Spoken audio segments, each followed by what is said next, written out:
It's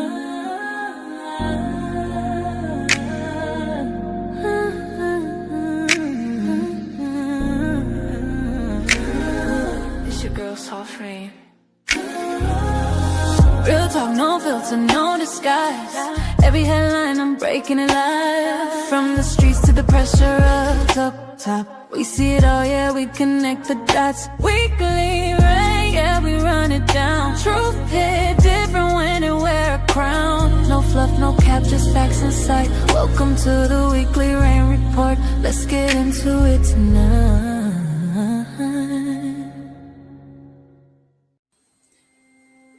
Disclaimer: this broadcast is intended for commentary, discussion, and entertainment purposes only.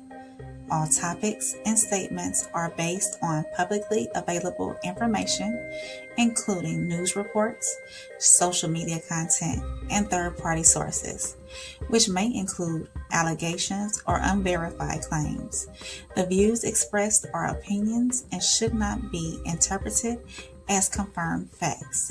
This content is not intended to harm, defame, misrepresent any individual, organization, or entity.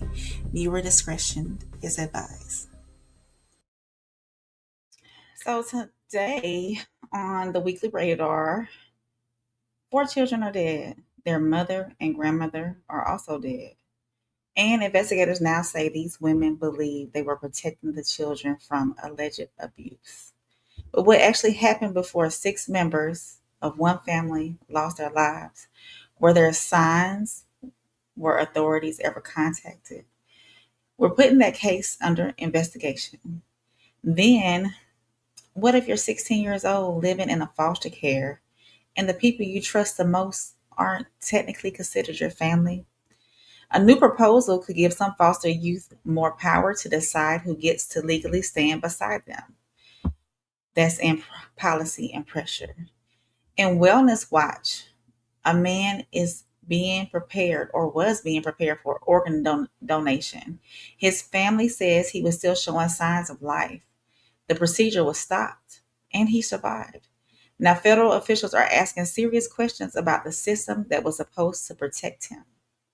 And then we're going to bring it back to hometown rain to the state of Georgia. But y'all, after I did some investigation, it's happening all over. So technology designed to help police solve crimes is now at a center of investigation after law enforcement employees allegedly misused a system capable of tracking vehicles.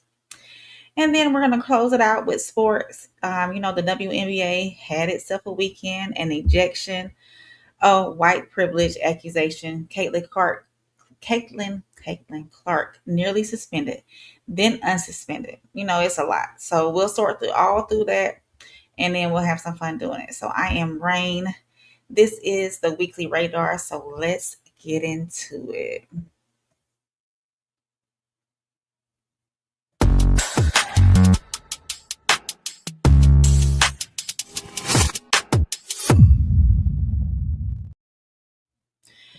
So I'm going to get into my first segment, and that is Radar Investigates. I want to welcome everybody in to the Weekly Rain Report. I am probably going to be shifting this to another day, another evening. Y'all know football is coming up, and it's coming up fast. So I know that eventually I'm going to have to switch out my days because, football is going to be consuming on Sundays. So once I do some research on that and figure out exactly what I'm going to do, I'll make sure I will get into that or let y'all know for sure exactly which days I'm going to be doing the Weekly Rain Report. And so y'all don't miss out on that. So I welcome everybody. I see the numbers are jumping around. Make sure if this is your first time here, hit that like button, hit subscribe, and make sure you share this with somebody who might find this interesting. And what I do here on the Weekly Rain Report, I just go over some of the top stories that made headlines this week that I thought were relevant and pertinent, or I thought that caught my attention. So I figured it would catch y'all's attention. So while you're here, if this is your first time here, drop some umbrellas in the chat. Let me know where you're watching from. And then we're going to get right on into my segment called Radar Investigates. So let me I'm going to pull this up for y'all. Radar investigates. So we're going to go over to Mechanicsville. One of the most disturbing stories I have come across this week, not simply because 6 people are dead, but because of what investigators now believe happened before those deaths. 4 children were found dead. Their mother, Sarah Myers, and their grandmother, Amy Stedman, also died. Authorities believe the mother and the grandmother killed the children before taking their own lives. And investigators say the women believed they were protecting those children from alleged abuse. So before I go any further, I'm going to be clear that an allegation is not proof. There were allegations involving the children's father. He has publicly disputed them, and because the people at the center of the story can no longer speak for themselves, we have to be careful separating what investigators know and what family members believe, and what, of course, and what's actually been proven so far. So let's get with what authorities say have happened. So I'm going to pull up a video. I have got several news clips for this. The one I initially found does not have any audio to it. So I'm going to go with something else. So y'all be patient with me. But we're going to bring this up so we can see exactly what's going on. Actually, this one is.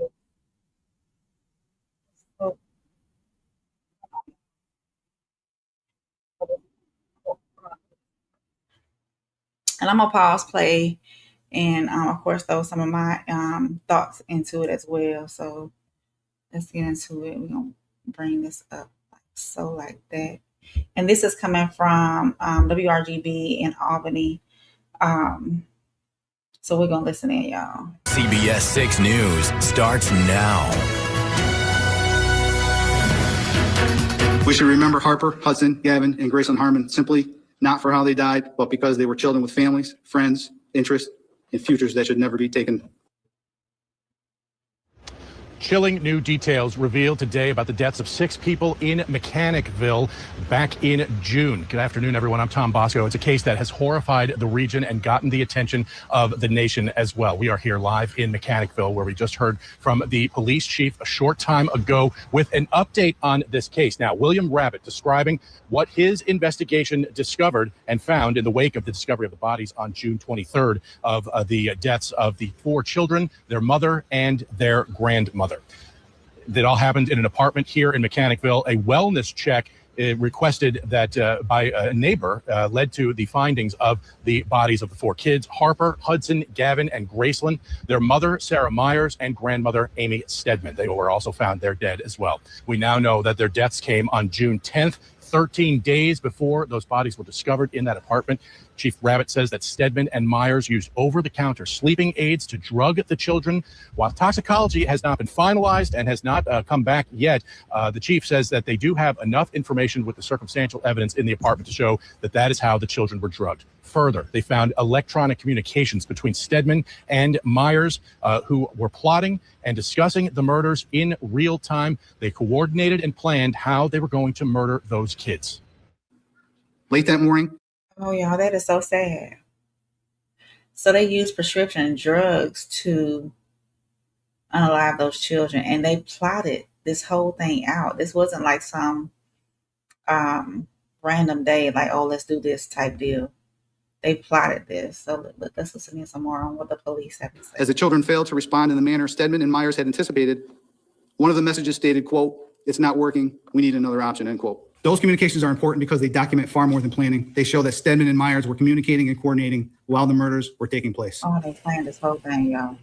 The chief says that messages between Stedman and Myers also showed that the drugs didn't work at first, and that one of the kids also sent a text message asking, "Why would you do that?" One of the children also stabbed to death with a knife. And the chief says all of this was an effort to keep those kids away from what Myers was calling an abusive situation with her ex-husband, Brady Harmon, in Utah. Right now, I want to bring in my colleague, our investigative reporter. We're gonna pause right there. There's so many other options than unaliving your own kids.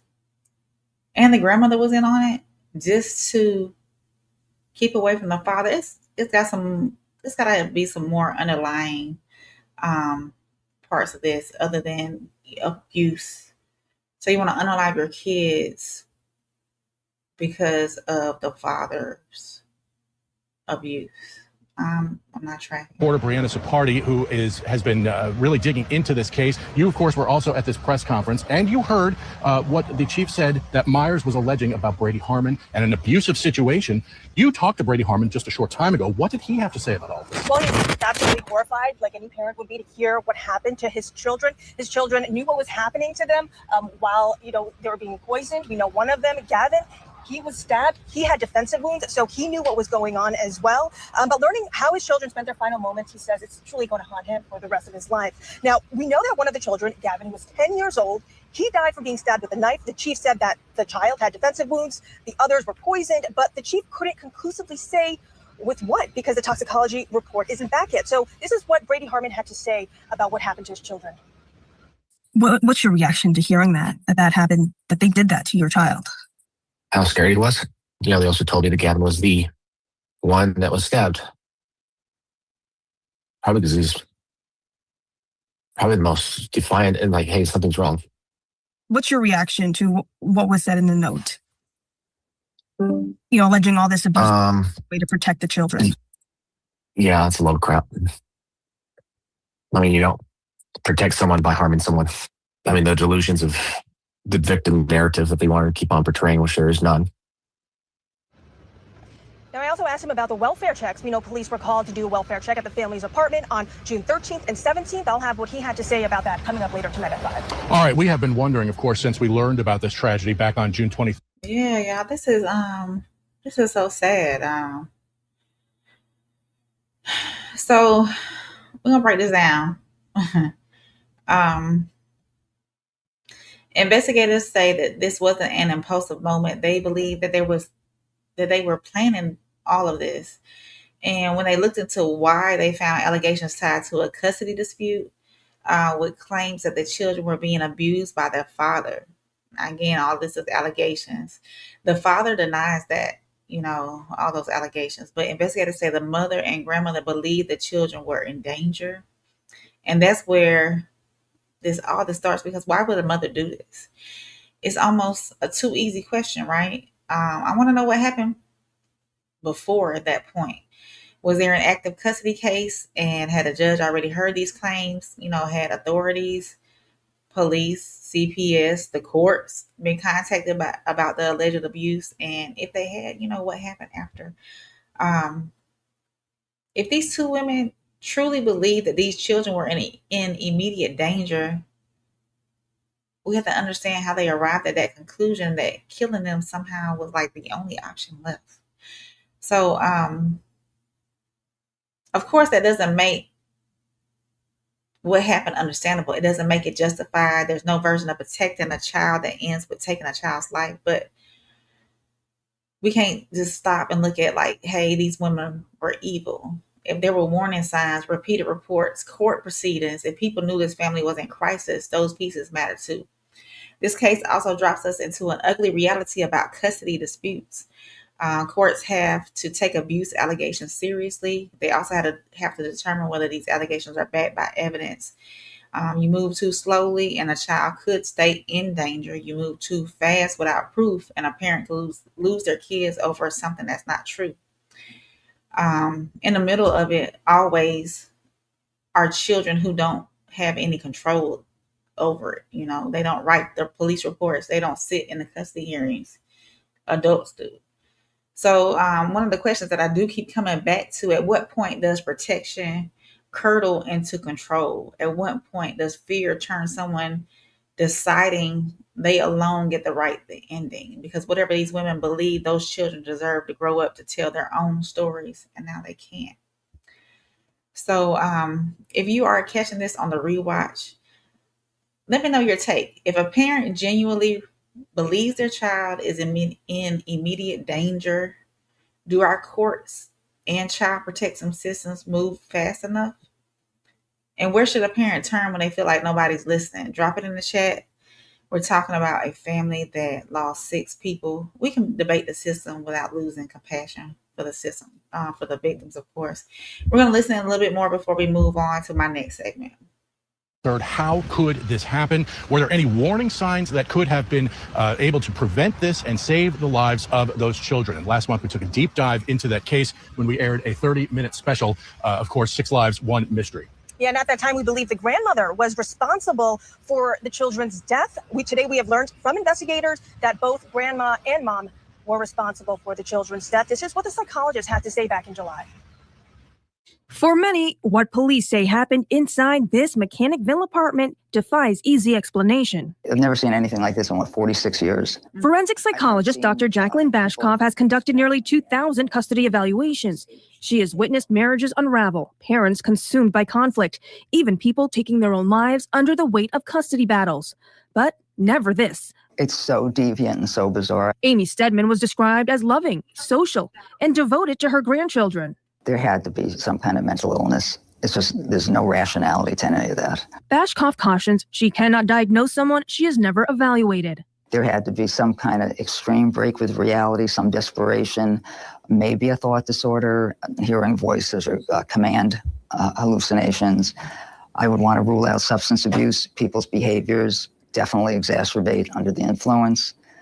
I would want to know if she had any history of psychiatric hospitalizations, if she was on any medication herself. You think, custody battles can push people to a breaking point? Absolutely, absolutely. People are at their wits' end if they're kept from seeing their children, blocked from seeing their children. If one parent's obstructing the relationship with the other parent, it just causes such frustration, and people do extreme things. But she draws a clear distinction. The stress of a custody fight alone does not explain what happened in Mechanicville.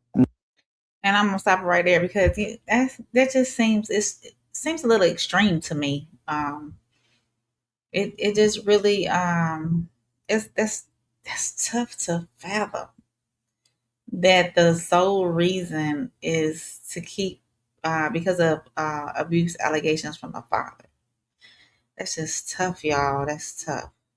So there may be records that we haven't seen yet, court documents that add context, allegations that never get fully proven. Either way, one fact doesn't move. 4 children are dead, and whatever adults believe that they were doing, the children paid for it. So that's what we're keeping on the radar. Our next story, well, before we move on to our next story, if you are catching this on the rewatch, make sure you hit that like button. Make sure you hit subscribe. Let me know your thoughts down in the comment section. I talk back, and make sure you turn on your notifications so you know the next time I go live. So our next story also centers on the children living inside systems where adults make almost every major decision. This time, though, young people are asking for a bigger voice in it. So policy and pressure is next.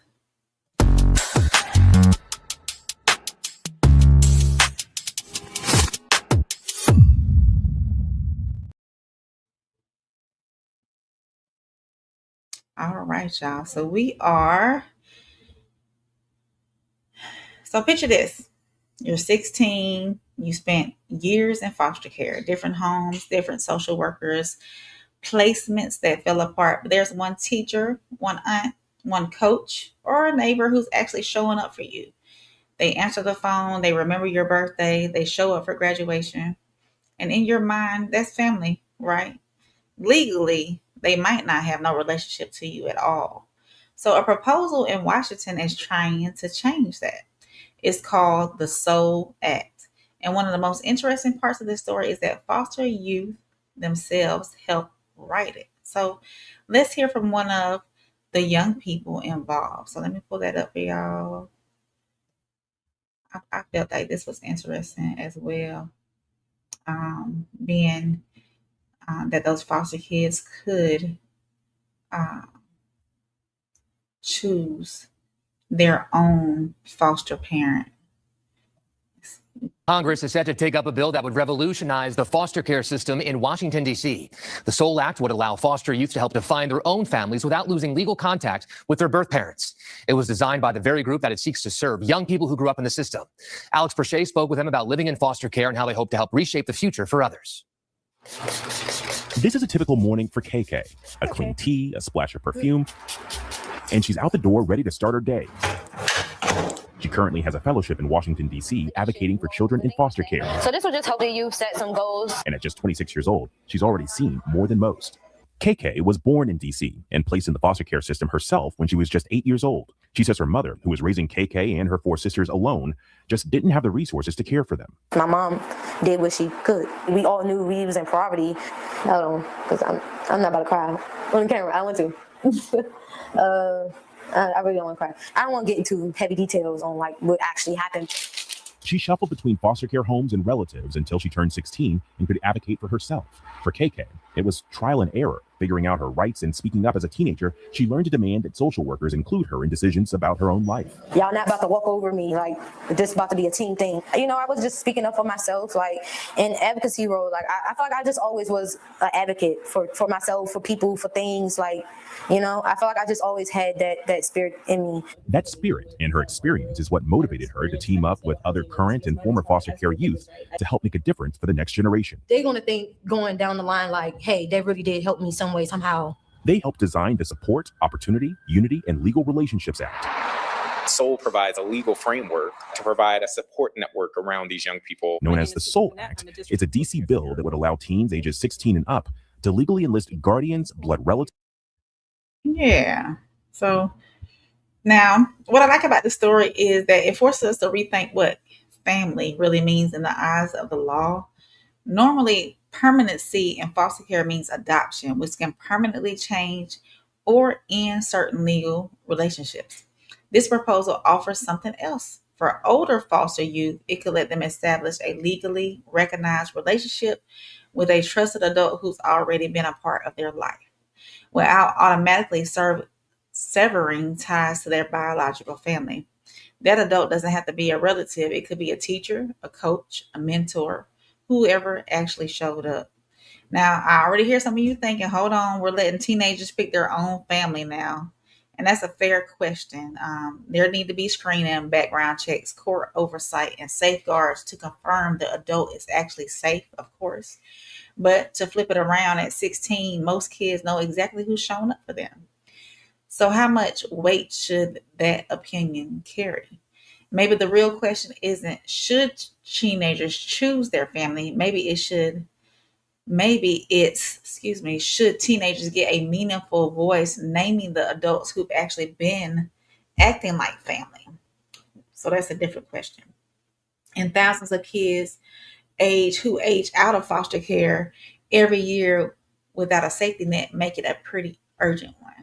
So we're going to finish listening in, and then we're going to move forward. So let's listen in just a little bit more. And other trusted adults for support without having to completely cut legal ties to their birth parents. This would be the first permanency plan embracing that social norms and a family dynamic look different for each and every person. I wish I had somebody to guide me into this world, and I didn't. That is what we're trying to create. This is one of my key priorities this year, to make sure we can get this funded. And when we do get it funded, I want you all to feel very proud of the work that you contributed. KK, along with 20 other youth who lived through DC's foster care system, was enlisted by the Children's Law Center and Family and Youth Initiative to craft this legislation. This is the most meaningful engagement I've had with folks with lived experience. I feel like I've learned so much. They think about things in different ways than I do. We wouldn't have had those, ideas without them. The youth advocates met at least every other week for 2 years. It's just always different when someone speaks on something and they didn't go through it, because you got to put the feelings in the situation to really understand it. The SOUL Act was signed and approved by Washington, D.C. Mayor Muriel Bowser and has been sent to Congress, where it has bipartisan support and could be passed as early as mid-September. If successful, our nation's capital would be just the second jurisdiction with a law like this on the books. Kansas passed similar legislation in 2024. This act, it's about 12 pages. 12 pages of text here. How does it feel actually seeing this as a final product? I feel vindicated for every bad experience I had. It's like a sigh of relief almost, but also I feel good about the future now for the youth of DC in specific. They have a choice. Through the SOUL Act, trusted adults who are chosen by youth and have been approved by the city can aid them in making decisions about education, financial management, accessing healthcare, and can even provide financial assistance and a home for them to live in. Your family can be your coach. Your family can be your teacher. Your family can be that auntie, uncle, cousin. Your family should be, and will always be your choice no matter what anybody tells you. And I hope that they carry that within their hearts. Yeah, y'all. So I got a question for the chat, and y'all can chime in if you're catching this on the rewatch as well. If a 16-year-old in foster care says, hey, this person has shown up for me, should a judge give that real legal weight? Yes or no? And I can push it a little bit further. What if the biological parent disagrees? Whose opinion should matter the most? The parents, the courts, the caseworkers, or the teenager who has to actually live with it? So if y'all are catching this on the rewatch, make sure you answer those questions. And down in the comment section, hit that like button, hit subscribe, and share it with somebody who might find this interesting. So we're going to move on from a system that was built to protect children to a medical system built around one of the biggest gifts a person can give another, and that's an organ. Tonight's Wellness Watch looks at what happens when people start questioning whether their safeguards around that gift are strong enough. So we're going to move on to Wellness Watch. Wellness Watch.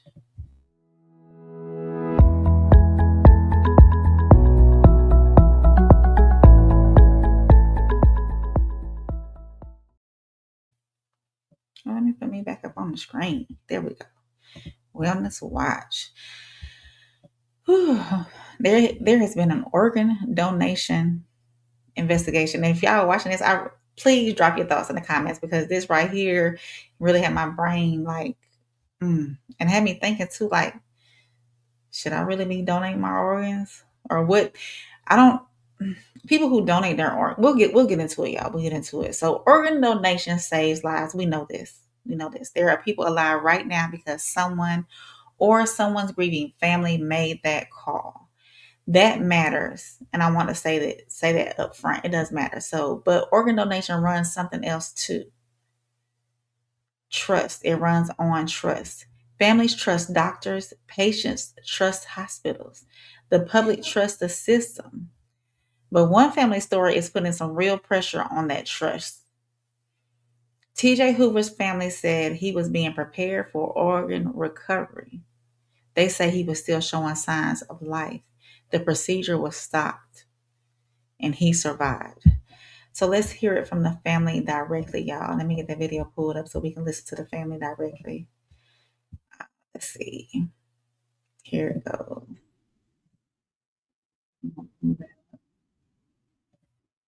For what the federal officials call serious patient safety concerns. Fox News senior medical analyst Dr. Mark Siegel caught up with the secretary yesterday and joins us now. Hey, Doc. Lawrence, Health and Human Services is pulling the accreditation of Network for Hope, the main organ procurement organization in the state of Kentucky, over multiple violations. I spoke with HHS Secretary Kennedy, who says these organizations are essentially statewide monopolies. Some are doing great work, but some are motivated by money. All of the kind of the power and the prestige and the opportunity that comes with that can prove a temptation for some of these organizations. Luckily, most of them are highly ethical. This organization was really a bad apple. HHS says it uncovered 73 separate instances where the process of harvesting an organ should have been stopped sooner. The investigation revealed that the nonprofit pressured medical personnel to proceed, despite patients showing active signs of life and neurological function. One of those patients was TJ Hoover, who Kennedy says nearly had his organs taken by Network for Hope while he was still alive. Real horror stories like the one about TJ Hoover, who woke up on an operating table and grabbed the hand of the doctor who was removing his organs. Even after those signs of life, Kennedy says the organ procurement process continued until the physician refused to proceed. But he believes people are regaining faith in the system with a record number of transplants in the U.S. last. That's crazy, y'all. No, a lot of you are thinking right now, take organ donor off my license. I get that reaction, but that instinct is exactly why the story belongs in Wellness Watch. Our job is to understand what happened and where the safeguards may have failed, not just hand you something scary and walk away. So here's how this is supposed to work. Hospital physicians determine the death, okay? Organ procurement organizations coordinate donation.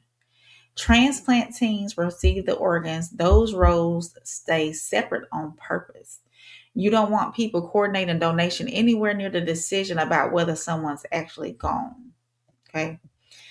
In TJ Hoover's case, this family says something in that chain broke down. Federal officials have since scrutinized the organization involved, Network for Hope, and raised concerns about whether safeguards were consistently followed. That organization disputes the government's characterization. That's an open, ongoing investigation, and it's fair to report on both sides of it. And we got a few comments in the chat. As I said, they lied to us about everything. Ain't no trust. How you, Classic? Tell me your opinion on organ donation. Tahir, I appreciate you being here, but please don't spam my chat. I appreciate your subscription. I see you're from India. I appreciate all of that, but please don't spam my chat, because if you spam my chat, I'm just gonna have to put you on timeout. Okay. AP King says, why do people refuse to go with the procedure to get a new organ? I don't think that they're refusing to go with the procedure to get a new organ. I think it's the fact that I know it's the fact that that person that they're getting the organ from has to be declared deceased and no longer able to proceed with life off of life support. That said, if I now have everything broken or torn, I'm good. If I don't have anything broken or torn, I'm good. Okay, class, I got you. Like when they don't want to. AP King, tell me what you're talking about. Like when they don't want to. Class said, let your next of kin know you want to be a donor, never listed. Oh, okay. But classic, wouldn't you have to put that in your end of life request as well, like in a will? Or no, you have to put that in your but see, you can't put that in a living will though. Because your living will, you would have to put it in a living will and then have your power of attorney, or this is a deeper discussion, have your power of attorney or family, whoever does your family stuff, have to get it from wherever you filed it with. Like it has to be notarized and signed and all that. That's interesting. We'll have to look into that. God bless you too. That said, put it in a will, not on a license. Oh,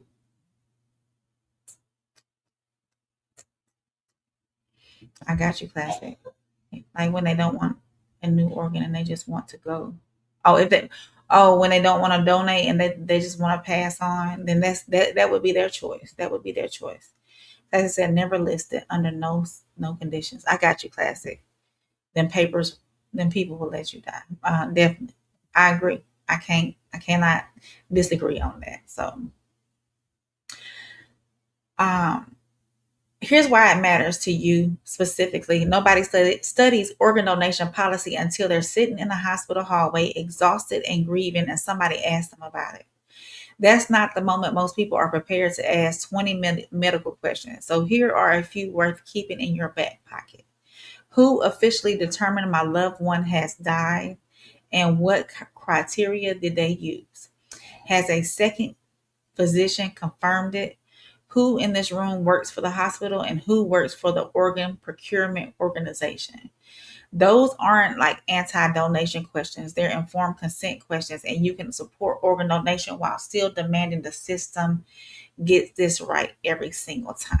So we're going to finish listening up to this, and then we'll move forward. He strongly supports organ donation when done ethically. His own nephew, Lawrence, Michael Hines, saved multiple lives by donating his organs after his death at age 20. It was a wonderful experience for us. It turned the loss of his life, his death, and the terrible loss we felt into this wonderful benefit for other people where we knew that he had saved 4 lives. Secretary Kennedy told me that 30% of the patients put on the organ donation pathway by Network for Hope should never have been there. In a statement posted to Network for Hope's website, their CEO says the organization strongly disagrees with the government's decision to decertify them and will move to appeal. Lawrence? Sick. Can't believe this happened. Thanks, Doc. Yeah, that's crazy. So if y'all are catching this on a rewatch, make sure you all hit that like button, subscribe, and let me give y'all some questions to think about. So do y'all think that TJ Hoover's story changed how you feel about being an organ donor, or does it just make you want more information about the safeguards? So make sure y'all tell me in the chat or down in the comment section. So the takeaway isn't that organ donation is bad, y'all. It's a system that saves lives. Also has to be a system that families can trust completely. So that has been Wellness Watch. So moving over to trust in technology doesn't stop the hospital at the hospital door. Right here in Georgia and several places, y'all, when I was doing research on this, and it's been recent. Right here in Georgia and several other places as well, a tool built to help solve crimes, help the police solve those crimes is raising a different question. Who gets to use it and what happens when they use it for the wrong reason? So hometown rain is next.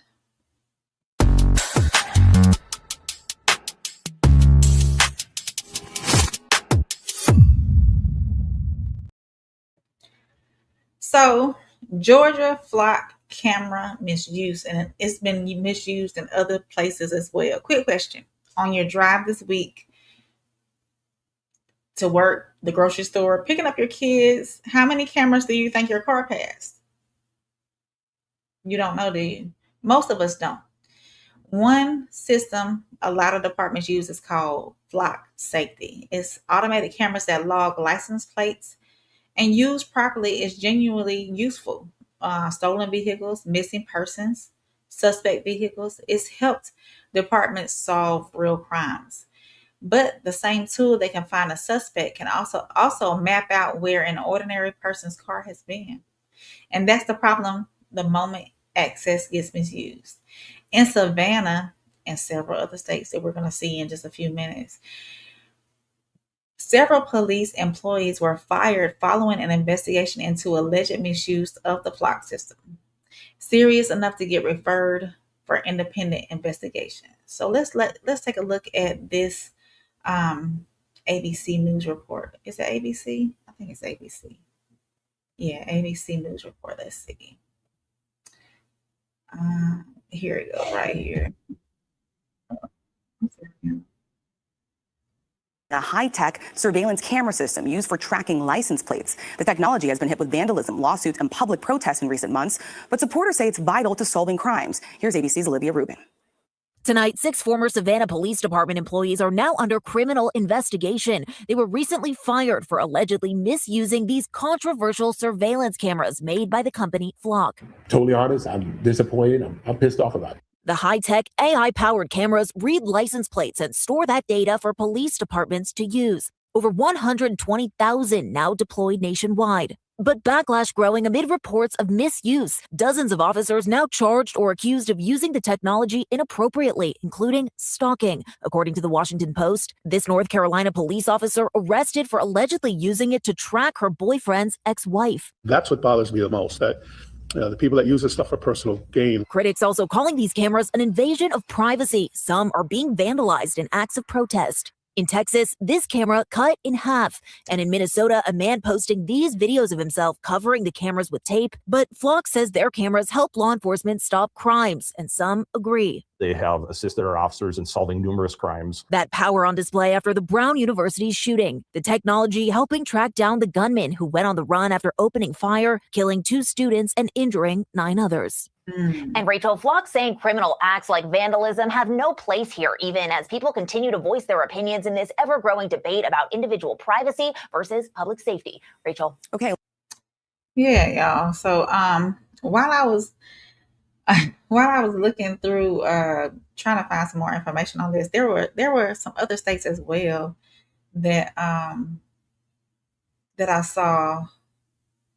In Atlanta. Tonight, more Metro Atlanta officers are on the other side of the law. 8 DeKalb County police officers are facing disciplinary action after an audit found they misused Flock license plate reading cameras. Channel 2 investigative reporter Mark Whitty is live now at DeKalb Police Headquarters. So, Mark, we found out how the department brass found out about it. Yeah, I got wind. Something was up first from one source, then from another. Decided to reach out to the top, and I reached out to DeKalb CEO Lorraine Cochran-Johnson. We spoke this morning, and within hours, we had confirmation. The story involves the Flock safety system and a flock of DeKalb police officers. DeKalb Police Chief Gregory Patrick confirms 8 DeKalb police officers have been suspended for violating department policy about the use of the Flock So in automated Atlanta, they license just plate reader suspended system, them. They didn't which is for fire them. tracking vehicles that may be involved in crimes. He says the discipline ranged from 16 to 80-hour suspension, and none of the 8 have been criminally charged.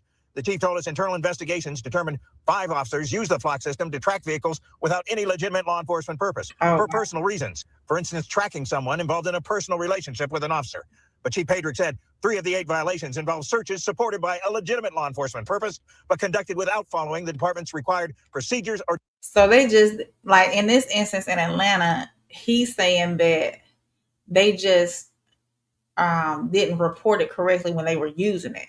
So maybe that's why they didn't fire anybody in Atlanta, but there's several other states as well. AP King says you need that privacy. Lil Penny, hey Lil Penny, welcome in. He said Flock is terrible, big brother surveillance.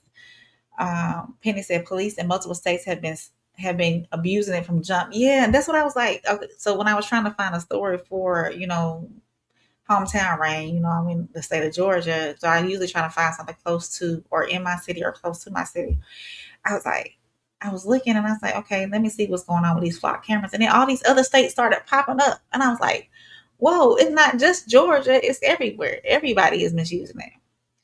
I-90, welcome in I-90. I appreciate you being here. So let's listen in some more. And then we're going to look at some other states too that have caught their law enforcement officers misusing the Flock documentation requirements. The system is invaluable as far as assisting officers in investigating crimes, stopping crimes before they happen, actually apprehending criminals and recovering stolen vehicles. Gary Andura says when he was police chief in Brookhaven and then Chamblee, officers used the Flock system to make arrests in major violent crimes. Every system out there is going to have a few bad apples that are probably going to try to misuse it or whatever. That's very limited. And it seems like most of the departments are trying to take care of any issues that people or the employees that are abusing the system.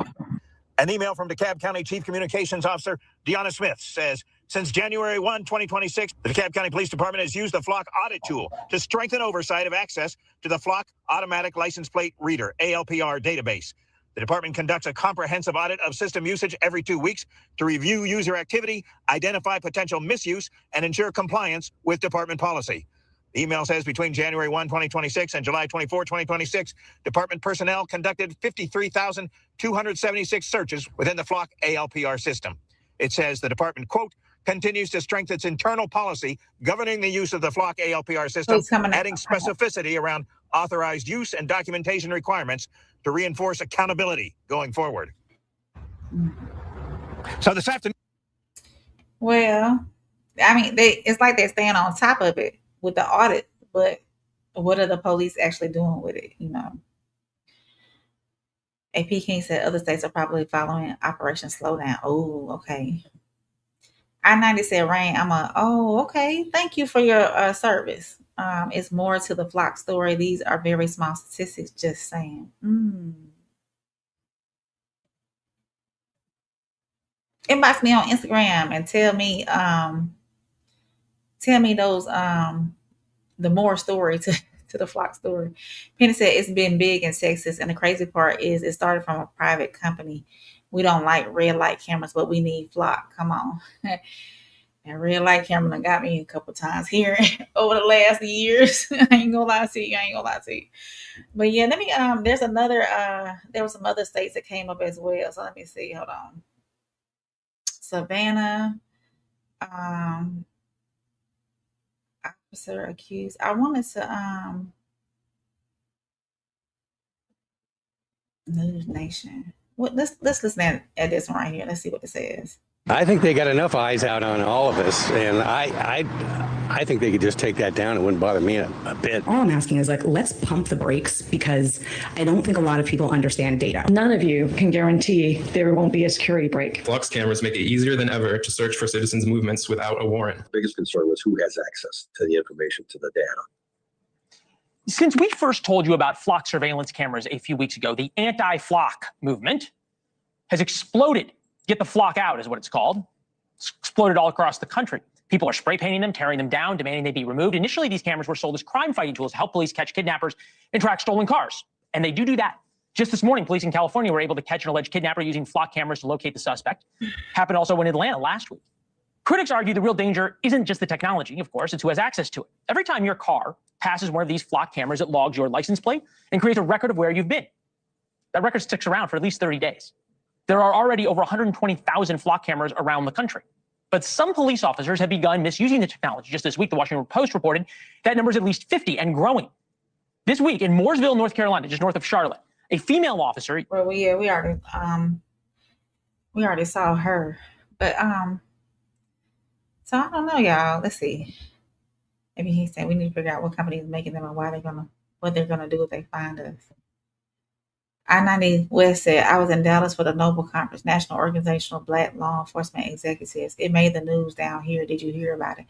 No, I didn't. I looked that up though, I-90. Penny said flock is warrantless surveillance. Penny said constitutional violations. I-90 said negative at Little Penny. The Bible says my people perish for lack of knowledge. So much misinformation out there. Ooh. Penny said also flock plus facial recognition equals oppression. AP King said, and that's a lot of license plates that are going to have to be searched. I-90, what's your thoughts on the flock system? And I see yours, Penny. And Classic, if you're still in here, I think I know your opinion on it already. But yeah, so there's one more. I think there was one more video I had for the flock system. Let me see. We've got a really shocking story that involves organ donation. The government is moving. We're not talking about that, y'all. Hold on, I'm sorry. Hold on. It was another one. Concerns of a place. Let's see. Block reform. Yeah, North Carolina. Did we listen? Starting with the breaking news that we have from Mooresville, that officer who is facing criminal charges tonight. More information as we go into this story. I'm Colin Mayfield. And I'm Vanessa Rufus. The chief spoke just hours ago, telling us that Officer Elizabeth Snowman used the agency's flock cameras to track her partner's ex dozens of times. Go. Tradisha Woodard is joining us live from Mooresville with the very latest on this case. Tradisha. That's right, Vanessa. And officials say at least 2 of those times were actually off the clock. They say Elizabeth Snowman was tapping into that system and those cameras to gather information on her boyfriend's ex-wife. The chief of police says this just doesn't look good. He says he's frustrated, he's aggravated because one officer's action is, of course, going to put lots of mistrust into the system. And as you know, when it comes to flock cameras, there's been a lot of concerns expressed throughout the community. So he says, unfortunately, there's an additional 10 other cases that they're also looking into, with at least 3 of those cases already looking very problematic. If there's anything I've learned in all the years I've been doing this, is you can't protect somebody from themselves. But if we find out somebody's using it for nefarious reasons, they're not going to be here anymore. And listen, I know we're going to take a hit publicly on this. I get it. And as officials continue to manually comb through that system to find any suspicious activity, they say they're also implementing some changes to prevent situations like this from happening so easily. Of course, we'll have that information for you tonight at 11 o'clock on WCNC Charlotte.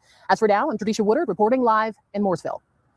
Tradisha, thank you so much. And we should mention this is just the latest controversy over the use of flock cameras and concerns over improper use. You'll remember just last week, a CMPD officer was charged with using the flock system to look up and share an undercover agent's license plate with a drug dealer. He is currently on administrative leave and is expected in court later this month. Starting with the breaking news that we have from Mooresville, that officer.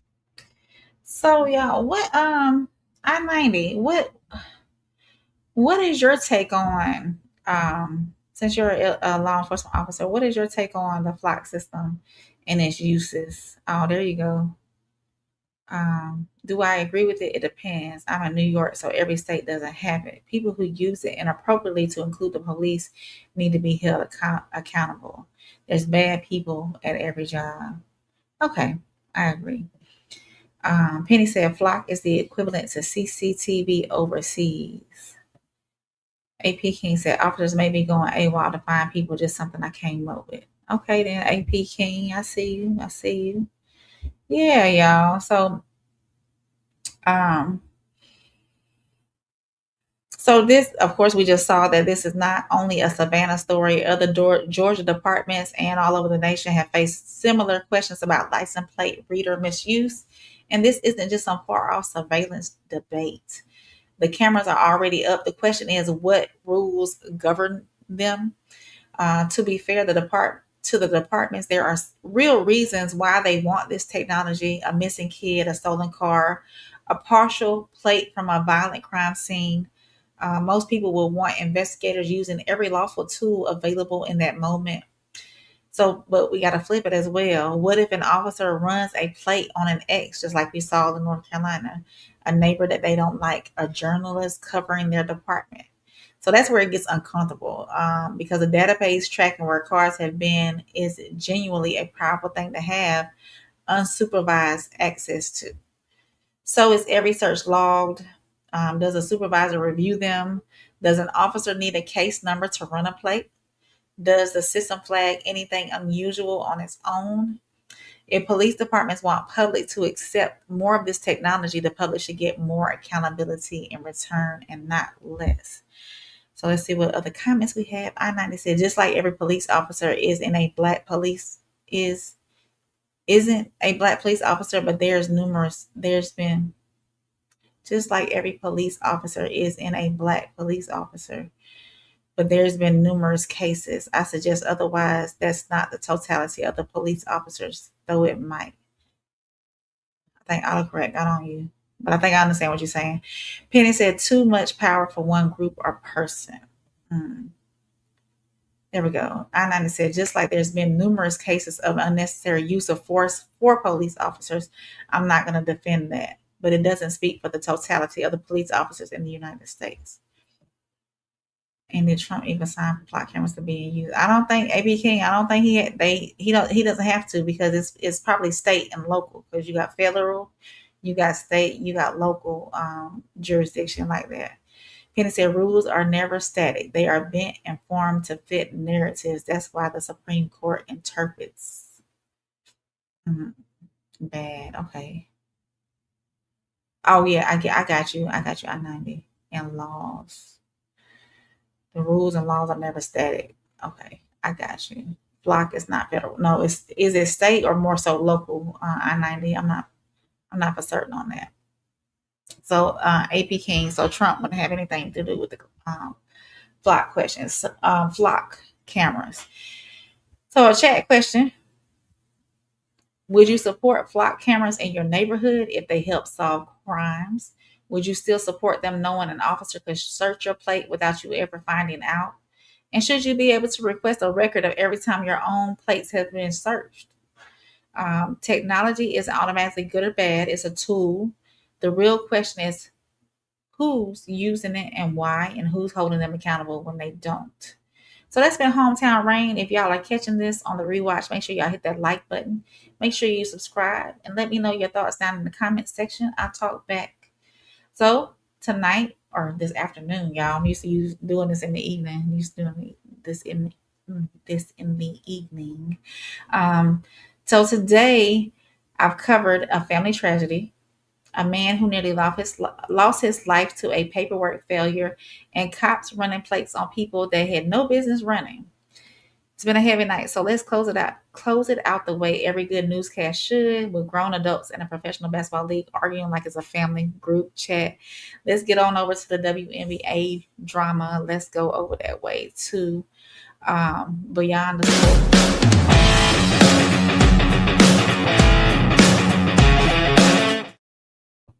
So, if y'all don't know, Carrington, Cunningham, Caitlin Clark, and officiating. Chicago Sky, Indiana Fever, Saturday. Indiana wins the game and loses the headline because nobody's talking about the score. We're talking about an ejection, an accusation of racial bias. Caitlin Clark almost getting suspended for a game she didn't know she was one technical away from missing. And then the league quietly hitting undo is giving reality TV. So let's get into it. So Carrington fouled Cunningham. Officials reviewed it, upgraded it to a flagrant 2, and ejected Carrington. Afterward, Carrington posted 2 words: white privilege. That's a serious accusation. So let's actually separate it out. Was the foul worthy of a flagrant 2? That's basketball. We've got tape. We can compare it to how similar plays get called. Was Carrington treated differently because of race? That's a much bigger claim. And if we're making it, it needs to be more than I disagreed with the ref. Inconsistent officiating and racially based officiating aren't automatically the same thing, even when they produce the exact same amount of Twitter outrage. Then, separately, Caitlin Clark picked up another technical, enough to put her 1 game from suspension, and the league reviewed it and rescinded it. Special treatment versus the league just fixed a bad call. Both takes are going to happen no matter what I say, so let's just deal with them honestly. If a ref blows a call, it should get fixed. Doesn't matter whose name is on the jersey, but when one player already pulls more cameras than the rest of the league combined, every single ref decision involving her gets a magnifying glass. That's not really Clark's fault, right? It's the league's problem to manage. Here's the thing, though. I don't actually think this is a crisis. This is a young league getting the kind of attention it spent years begging for, and growing pains come with that territory. Rivalries are good for business. Personality is good for business, and a little chaos, frankly, is good for TV. The only thing the league actually has to protect is the sense that the rules are the same for everybody wearing a jersey, the rookie off the bench and the face of the league alike. So, did I ever find a video for this? Let me see, y'all. Hold on, y'all. I bet y'all didn't put it in here. So we gonna look for it. So hang on. I thought I did. Let me see. Y'all be patient with me. I thought that was interesting when I saw it.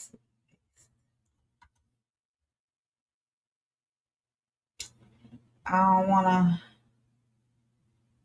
don't wanna use the good quote. Okay, we'll use this one. Shout out to Women Hooping. So we'll use, and then we'll add this to say, but we'll watch it. We'll watch it together, y'all. 20 was an absolute steal for DiJonai Carrington. Here's Cunningham up ahead of the field, lays it in, plus the foul, and then Cunningham gets into the face of DiJonai Carrington right away in the aftermath. And Cunningham has to be separated as both teams will head to their benches. You'll see a DiJonai Carrington as Sophie Cunningham comes down, gets her right across the face, coming down trying to prevent the layup, but that is just a hard hit. That's definitely going to be upgraded, I think, to a flagrant 2, Ryan. I think that is going to be a flagrant 2. There is wind up, there is follow through, there's potential for injury. Without Sophie question. Cunningham in a vulnerable position in the air. Oh, wow. Yeah, I mean, there's no question why Sophie Cunningham got up and took exception to that hit from DiJonai Carrington. I would be stunned if that is not a flagrant 2. And credit Michaela Timpson. The young player got right in there, wrapped her arms around her teammate to make sure this did not escalate any further. You see Timpson right there grabbing her and just getting her out of the way. Criteria or flagrant foul? I'll be stunned if this is not upgraded to a flagrant 2.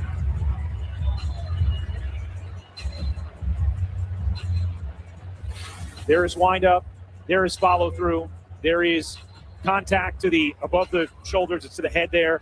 That is absolutely a flagrant 2, and DiJonai Carrington will be ejected. Yes. And if you're DiJonai, you've been the best player on the floor for your team in this game. So you probably want to stay on the floor. Without question. She's been unbelievable in these first few minutes. But she's at 8 points in 3 minutes and has not missed. But that is far too much contact and in a vulnerable position. I don't see how that's anything other than a flagrant 2.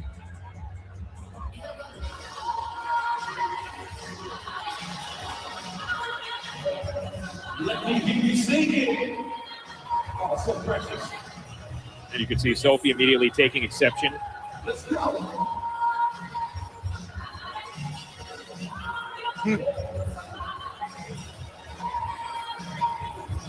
I mean, obviously it's going to be a flagrant. I don't know that you can make an argument it's a flagrant 1 rather than a flagrant 2. I can't. I can't either. You're talking about Is it unnecessary and excessive? Unnecessary is flagrant 1, excessive is flagrant 2. That's excessive. That's excessive. By all precedent we have seen in this league prior to that foul, you would have to believe it's going to be upgraded to a flagrant 2.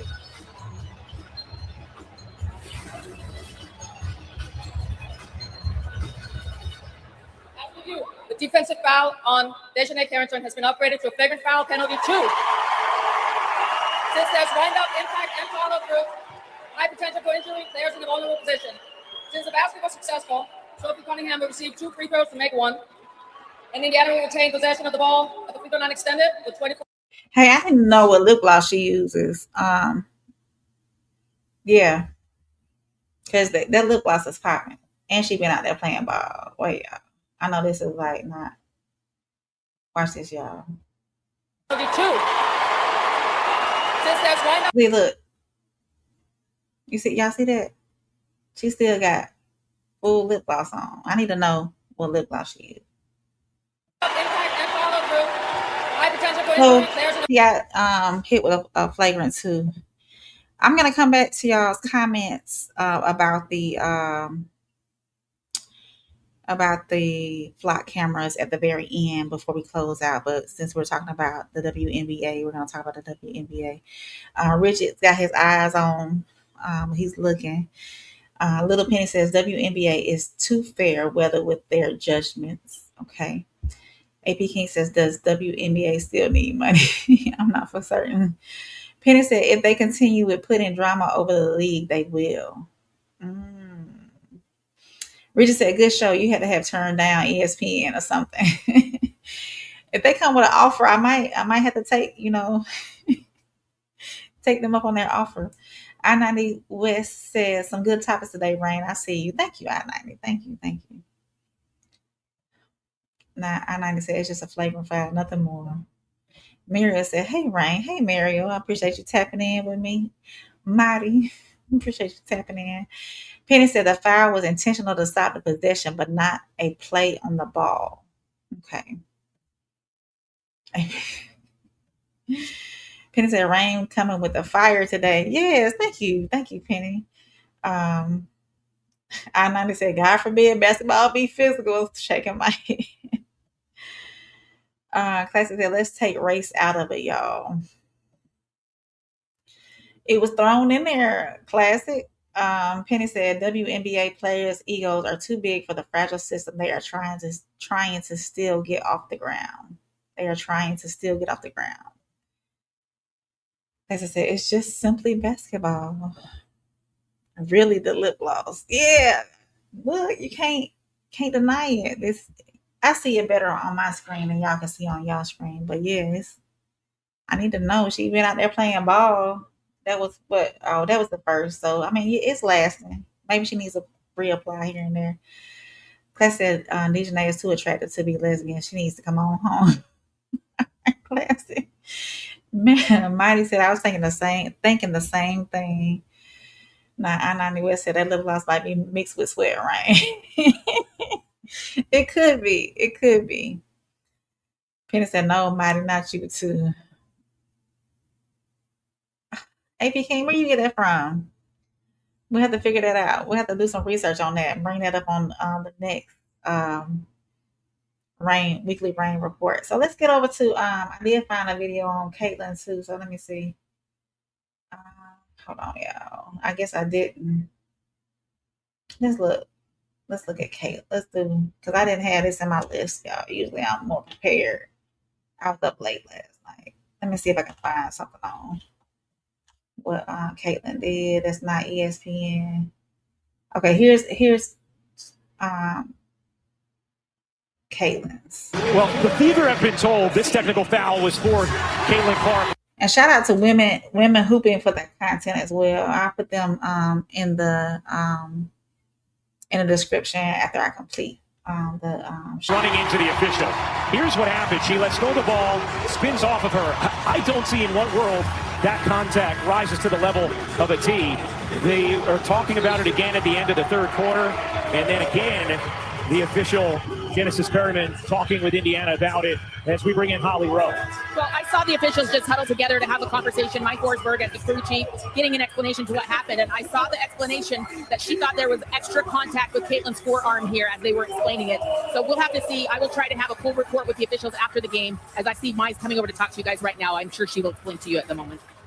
Yeah, talking with Mai about it right now. And I think it was indeed, and Indiana was told it was for the running into the official. Holly, in great detail from you right there. Thank you all. A natural part of the basketball play. It feels like momentum. Like Yeah. Caitlin had her momentum. She's trying to spin off. It doesn't look to me like she was trying to create any extra contact. And Okay, y'all. So what y'all think about that? Well, neither have been told this technical foul was for Caitlin Clark running into the official.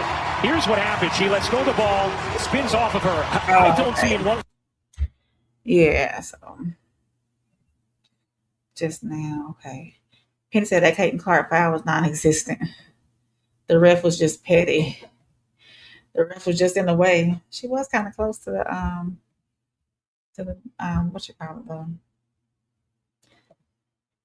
I-90 said the problem is the WNBA needs to find an identity, period. Okay, y'all. So, chat question. If y'all are watching this or if you're catching on the rewatch, make sure y'all leave out y'all thoughts down in the comment section. Flagrant 2 on Carrington, was that fair or foul? And was the league right to rescind Clark's technical? And be honest, is anyone in the comments actually mad about basketball right now or just mad? And you can like Caitlin Clark and still think the officiating's been shaky. You can support Carrington and still disagree with her read on the call. Two thoughts, one brain. Try it out. So, yeah. I-90 agreed. Yep. Definitely, y'all. We're not talking about the NBA. Why are you mad at LeBron? Because he went to the 76ers? We're not talking about the NBA. We're talking about the WNBA. But yeah, y'all. So that brings us back. Oh, before we get up out of here, yeah, okay. I-90 said the officiating is definitely lower tier. I've seen better officiating in the big three. Yeah, I haven't caught any big threes since the very first one. Mighty said no. I feel like she have gotten out of the way. She needs tougher skin to ref. Yeah, she was kind of close to the side to the sideline right there, or whatever you want to call it, y'all. I haven't watched too much WNBA, but I thought this was interesting when I seen it come across my timeline. So the WNBA has everybody's attention right now, drama and all, bringing the chaos to bring the same rule book for everybody. So that's the sports radar, and that's a wrap on this flagrant 2 shaped roller coaster. So we're gonna get back to the rain report. Of course, if y'all are catching this on a rewatch, make sure y'all hit that like button. Make sure you subscribe. Let me know your thoughts down in the comment section. Trying to get better and better. I know I've been doing this for a couple of months now, but trying to be more flowing and fluent through. Penny said refs are just as basic as the drama in the WNBA. AP Kings, I agree. Ref was too close to out of bounds. Okay. The drama keeps them relevant. I-90. Yeah. And before we go, I'm going to go back to these comments that y'all had right before we ended the about the flock cameras. I-90 said every state operates differently. AP said, oh, that's true. Penny said that applied to state too. Yeah. Penny said support, no. I-90 said, would you support the flock camera if it helps solve a murder case for your loved one on? How about that? You got a point. Penny said cops solve murders before blank surveillance. But if it's assistant, Penny, if it's assistant, I-90 said, you're doing your thing. You're confident, beautiful, and knowledgeable on your subjects. Keep going, Rain. Thank you, I-90. I appreciate you. Penny said, I think the drama is planted at this point to keep them taking for the money, talking for the money, taking. Yeah. So I appreciate everybody checking in with us or checking in with me this afternoon. Like I said, if y'all didn't catch me earlier, AP said I got an idea for a topic next stream. Let me know. Let me know. If y'all didn't catch me earlier, I am, of course, we got football coming up. So Sundays are going to be jam-packed with football. And shout out to Souls and Plug over at 1181 Pressure Plays. They've changed their Sunday time to 8 p.m. I don't know if they have the show. Let's check and see if they have the show up yet. Hold on. Let's see if the show is up yet. Hold on, y'all. Let me go to my subscriptions. And they showing me what I want to see. So let me do this right here. Let's see.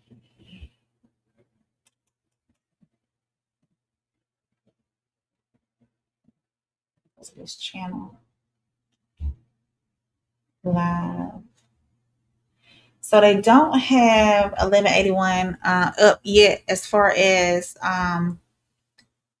when they're going on tonight. I think their new time on Sunday is going to be 8 p.m. They're going to start calling these games and whatnot, the NFL games. I'm excited this year for the Baltimore Ravens. They're my team. Baltimore Ravens. I've been a fan since Ray Lewis around that time. So I'm excited for the NFL season to kick off.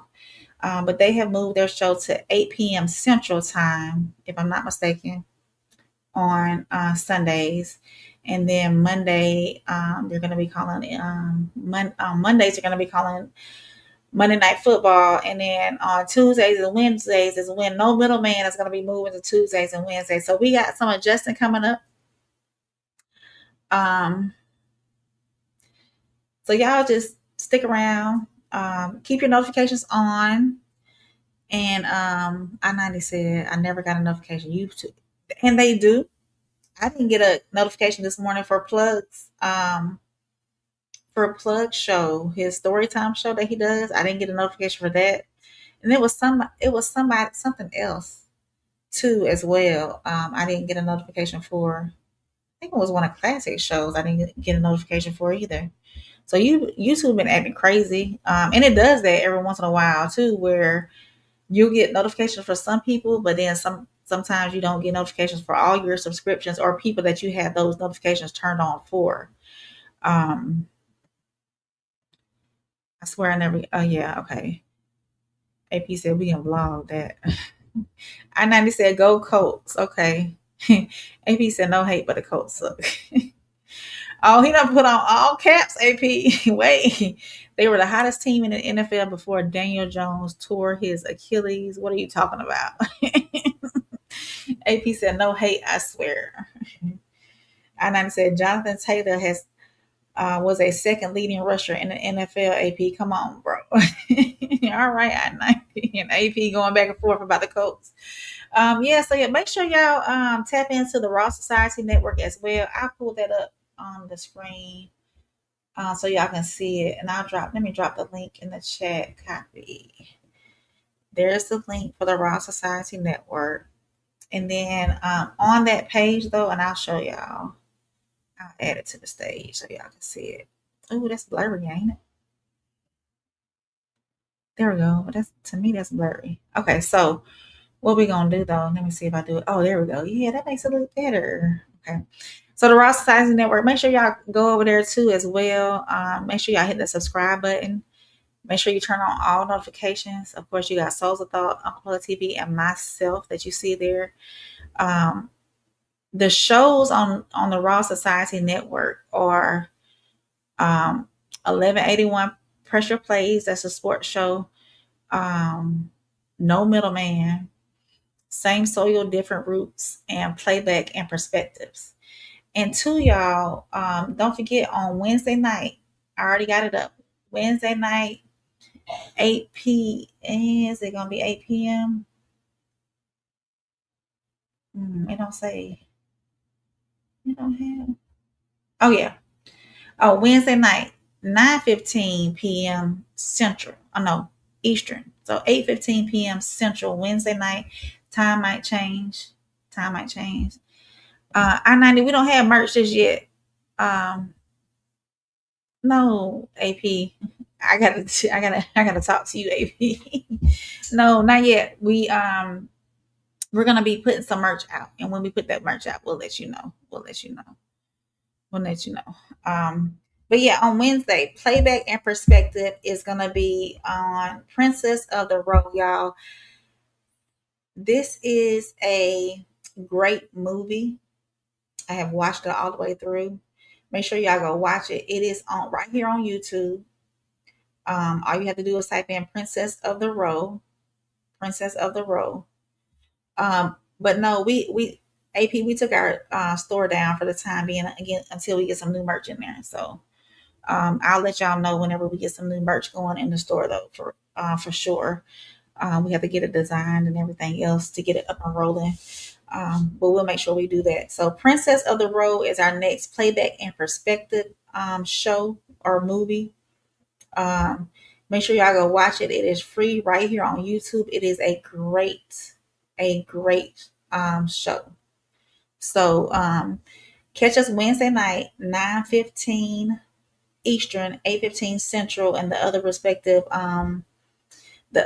respective time zones. Make sure y'all go watch this though. Princess of the Row, and it's right here on YouTube. Thanks to Rigid for recommending this. I-90 said, bet I'm gonna watch it tonight. And two, I-90 set an alarm on your phone so you know, since you're not getting those notifications when we go on, make sure you set an alarm. SBK, hey, welcome in, Soft Rain, stopping by to support. I appreciate you being here. What is it about? Okay, I'll tell you in just a second. SBK said, salute chat. I'll play the trailer.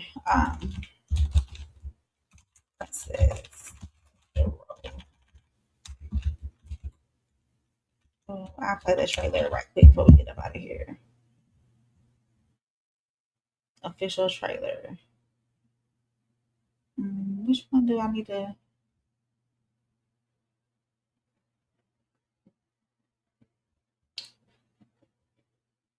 Here you go. I'll play the trailer for y'all right quick. Some people that see me, they might think my life's dirt. But I always thought of my life like a fairy tale story.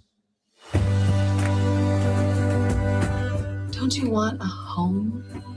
I got a home. Skid Row? It's not a home. Not for a 12-year-old girl.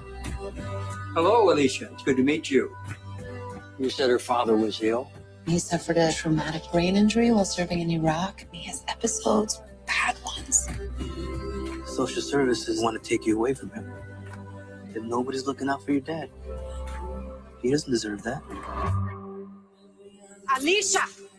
Have you seen little girl? She was visiting her dad. Alicia! Now we're going out of the city. Going far away. And then you'll get better.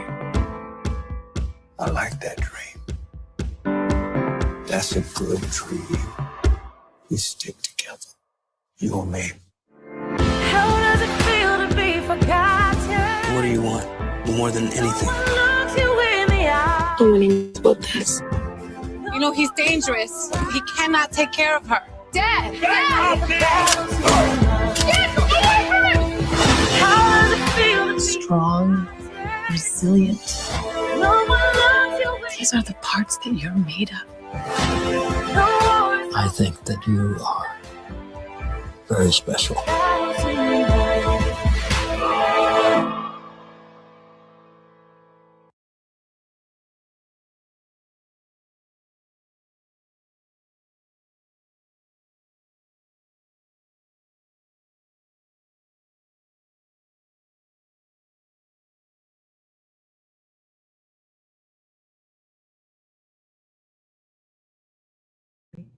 Yeah, there you go. Appreciate y'all for noticing that. But yeah, make sure y'all go check that out. Great movie. Great movie.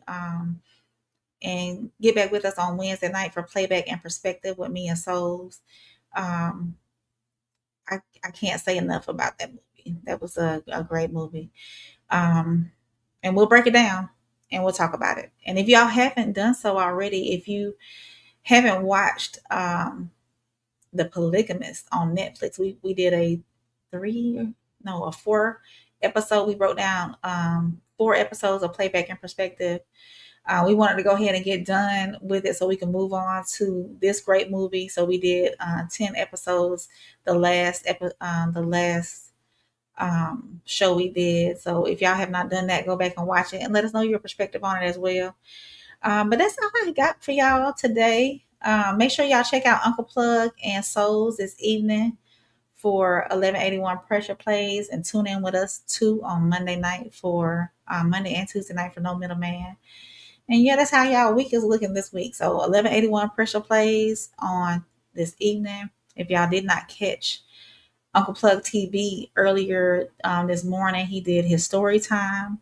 And then Monday, No Middleman. Tuesday, No Middleman. Wednesday, Playback and Perspectives. Thursday, I may do another Motherhood Lounge. I'm not totally for certain. We'll see how this week goes. And me being a mama too, and school started back. So I got to see what things are looking like. My schedule on the outside of all of this too. So that brings us to the end of this week's weekly radar report. 5 completely different stories tonight, but sitting down and looking at them all together, one word kept showing up, and that's trust. Children have to trust the adults protecting them. Foster youth have to have a trust system deciding their future. Families have to trust doctors in the worst moment of their lives. Communities have to trust law enforcement with powerful tools. And yes, even sports fans have to trust that the rules apply the same way to everybody on the floor. Healthy trust isn't blind acceptance, it's accountability, transparency, asking questions, being willing to fix a system when the evidence says it's broken. And that's why these stories made my radar this afternoon. Not because every headline is automatically true, not because every accusation is automatically proven, and definitely not because the loudest person in the room has the facts. We look at what we know, we admit what we don't, and we keep asking, of course. I am Rain, and thanks for spending part of your Sunday afternoon with me. Make sure, if you have not done so, hit that like button before you go. Replay viewers, if you're catching this on the rewatch, drop your biggest takeaway from tonight in the comments. And if you're new here, subscribe and join my raindrops. So until next week, make sure y'all stay informed, stay grounded, protect your peace, and keep your eyes on the radar. Make sure, of course, let me say bye to everybody that came in here. Little Penny was in here. Mighty was in here. I-90 West was in here. Classic was in here. Rigid stopped by. And everybody who didn't get a chance to comment, thank y'all for watching. Thank y'all for watching. I appreciate y'all being here. And until next time, Simpson predictions. AP, I'm going to talk to you on the outside. I'll talk to you on the outside. Until next week, stay informed, stay grounded, protect your peace, keep your eyes on the radar. Good night, everybody. I will see y'all later on this week on No Middleman and Playback and Perspectives. And make sure y'all tune in tonight to 1181 Pressure Plays. I'll see y'all next time.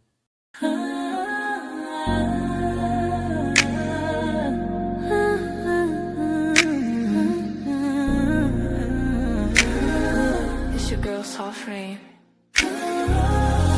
Real talk, no filter, no disguise.